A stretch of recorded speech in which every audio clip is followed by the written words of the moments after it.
In this last video, we want to really talk about what we just did. And one of the first things we have to do is bring in some practicalities about how would I actually write an equation for a tangent line. But then I'm going to take some time and recap what we've been talking about, as well as try to warn you about the power and confusion that can come up when talking about some seemingly unrelated things altogether. So make sure you listen through to the end. First off, though, hey, what did we just do?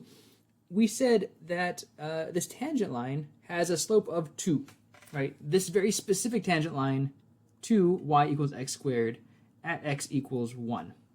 The one that touches it right there, it has a slope of 2. And so there's a reasonable question, which is how could I possibly find an equation for that line, that actual line? So the slope is a number. It's number 2.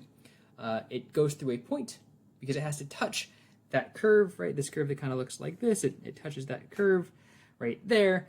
And so it would touch it at, it looks like, well, 1, comma, 1. That's my x.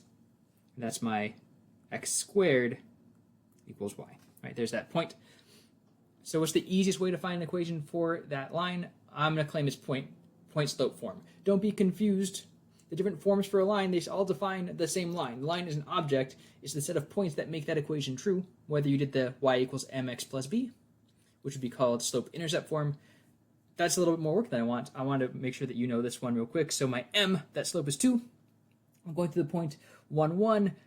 Point slope form says y minus y1 is equal to m times x minus x1. Notice what is definitely true here is that if I plug in x1 for x and y1 for y, I get 0 equals 0. So my point x1, y1 is definitely on this line. It definitely makes that equation true. And notice that if I increase my x by 1, my y is going to increase by m. And if I increase my x by 2, my y is going to increase by 2m. And so it has that same rate of change. This is definitely the line I want. You probably learned this at some point, but it's a nice little tool to have in this context. So point slope form, here we go. Let's do it for this particular problem. Well, y, it's just the variable y, minus my y1, it's just that point, 1 equals the m I got was a 2, x minus 2. Not 2, but rather a 1. There we go. So that is the equation for my tangent line. If you really want to, I'm never going to make you, but sometimes you might have to. You could turn this into your y equals mx plus b point slope form just by kind of solving this out. You say, okay, y is equal to 2x minus 2, distributing that out, adding the 1 over plus a 1. Okay, so that would be 2x minus 1. And that would also be an equation for the line. There's more than one kind of equation for a line. Okay, so really important here, while I'm here, to notice a couple things. One is that the m is a slope, and that will be this thing we call a derivative, is just that number. The tangent line is a line. It is an infinite set of points. Okay, so we want to make sure we understand these two things as different, and we understand how to get one from the other, right? If I gave you the tangent line, finding the slope is pretty darn easy. And if I give you the slope and a point, or you found it because you found later on this derivative, you could say, okay, point slope form, easy peasy, done and done. Great. What will definitely happen is at some point I'll ask someone, hey, what is a derivative? Or like, what is it good for? And they're like, oh, the derivative is the tangent line. And I'll say, no, it's not. No, it's not. A tangent line is a line. The derivative is giving you this number, this really, really interesting number that tells you, hey, as my x grows, how much faster is my y growing? Right? It's connecting the two. It's relating the two. As I move my x to the right, how much faster is my x increasing? What times faster is it increasing there than my x? Right? And it might be decreasing, which would mean it would be a negative. So that is all heading your way. Let's go ahead and kind of poke forward. In the future, to make this work, what we don't want to do is these tables all the time. Tables are imprecise. There is a place for them. That place is in computers doing very, very complicated derivatives. If I want to use a table, I'll probably give you the table. Right now, they are just for developing intuition. Just for developing intuition for this thing called a limit. And that's where we're going right away in this class. We're going to say, hey, you know what we were just finding there? This thing right here up top, that's the change in my y's as I move away from 1. And this thing on bottom, that's the change in my x's, right? This is my delta y over delta x. And I'm going to use this thing called a limit over here on the left. The limit as x goes to 1. I can't make x equal to 1. I would say, hey, what happens when x gets as close as you want to 1?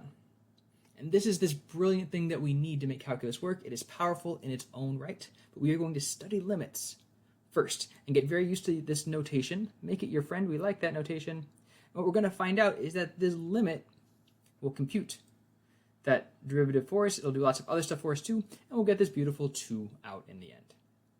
Okay, so that we don't have to use tables. Instead, we're going to get really good at sort of the algebra of limits. So as fast as possible, stop using tables, but just for intuition, it's good to see. So that is where we're going. We'll spend a third of the course on that, maybe a third of the course learning how to find derivatives quickly, and a third of the course doing kind of different applications, things like that. All right, let's do a recap and then some warnings and some deep thoughts about what is this class, what is calculus. So our recap is this entry point into thinking about calculus was velocity, average velocity. And that's so velocity is easy to think about over time, because over a time, we can just say, oh yeah, it's the change in my y's over the change in my x's, it's the change in position over the change in time. But my average velocity is really just an entry point. It doesn't have to be distance in time. It could be anything you want. It could be how many points on your grade over the number of assignments you do, right? It could be your happiness over the number of video games you play, or the number of video games you own. It could be anything in the world. It could be, often it's like profit over product, right? How much more product do I need to make to get a certain amount of profit? So the real big context for this was average rate of change. So velocity is just one example. Rate of change is where I really want your brain to be going. But velocity is a nice way of thinking about things like, hey, what happens to the units? What am I really speaking about here? And the geometry of this is the slope of a secant line.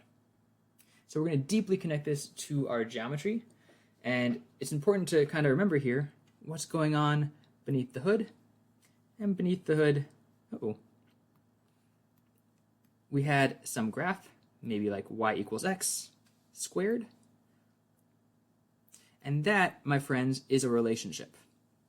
This is some relationship that says, hey, if I know x, here's what's going on with y. But we were asking a different question. We're saying, hey, I know that there's that one beautiful relationship connecting x's and y's, but actually what I want to know about is this relationship between x, and I'm just going to call it m. Right? So if I pick some point, like right here, and maybe I'll even be real fancy, and I'll say, what if I call this like delta x? Right? And I was getting something out as I plugged into my graphs, and I was looking, in this nice case, it looks maybe something a little bit, I'm going to make this up a bit, but it kind of looked like this. Actually, it looked kind of like this, except I couldn't plug in at 0. All right, we're trying to make that delta x very, very small, and that was fine. We had all those secant lines, but as that change in x got closer and closer to 0, we had to stop. We couldn't plug in 0. We couldn't have a denominator of 0. And so what we were really looking at was not this beautiful relationship of y equals x squared, a lovely relationship to study. We were looking at this new function, which was the rate of change function, right? We wanted to make it not average, but instantaneous, right? We want to say not over time, but right now. And our instantaneous velocity is really just a nice example of an instantaneous rate of change for any two things you want.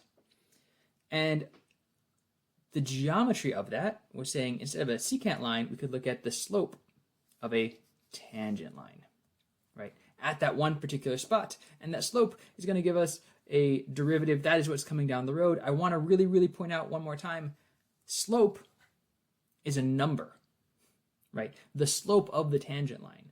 A line is just something that has a constant rate of change. And so a line has a slope. It has this number attached to it. And so the derivative is just that slope. It's not the line itself. That rate of change is telling me, oh yeah, at this point in time, as x increases, how fast is y increasing? And if I wanted to say maximize my studying at the end of a class, I might ask myself, oh, what's going to have the highest derivative, what's going to change my grade the fastest? Is it like doing more homeworks? Is it going back over quizzes? Like, what is going to have the most bang for my buck? And we'll be saying, all right, which has the highest derivative, right? I've got a fixed amount of time to put in. Which one's going to be increasing my grade the fastest? And that's saying, what is the steepest? Okay, so I hope that's just a way of getting across that, yeah, velocity is where we started, but we're looking at this really interesting kind of relationship. Calculus is a class about relationships and saying, as I change one variable, how is that going to change another variable, right? And that can help me understand situations or make predictions. It can help me write equations about the world. It's really, really important. But to do that, we end up over and over again in this weird situation on bottom where I can't plug in the number I want. And to resolve this situation where I can't plug in the number I want, we're going to need to study limits, because it's easy right now for me to say, I know what goes there, just fill in that circle. But I can't always just graph it or like eyeball it, right? I need some math and some algebra to make that simpler than doing tables. And so to be able to compute this thing, we're going to first learn about limits, and limits are have much more going on than just derivatives, right? Limits are the underlying idea that Zeno needed to resolve all of those paradoxes. And limits in this class will also help us talk about things like asymptotes. What happens as things go off to infinity? What happens when things blow up to infinity? And we'll start talking about infinity in a reasonable fashion because of limits. Okay, we'll be able to deal with those infinities and infinitesimals in a rigorous way because we will study limits. So limits are important in their own right. They take a little practice to read and write and understand how to use, but don't go thinking that they're not important or they're just there for derivatives, right? They are a part and parcel of this class, and they will show up again in every calculus class you take and in many other interesting situations. Any kind of equilibrium problem in chemistry is going to have some limit hiding in it, right? Lots of situations like that. So your job moving forward is to try to get all this in your brain, but understand that each of these things, limits, are different from derivatives, right? Average velocities are different from instantaneous velocities. Slopes, or like tangent lines, are different than slopes, but they're all related. And your job to make this class fit into your brain is to understand how they're related and not to fall into the temptation of saying one is the other thing. No, they're different, but they're related, and they help explain each other, all right? And so that was a whole lot for a big first lesson, but you can do it, and hopefully that gives you some roadmap about why we're doing what we're doing in the next couple lessons. Okay, I'm excited to see you there.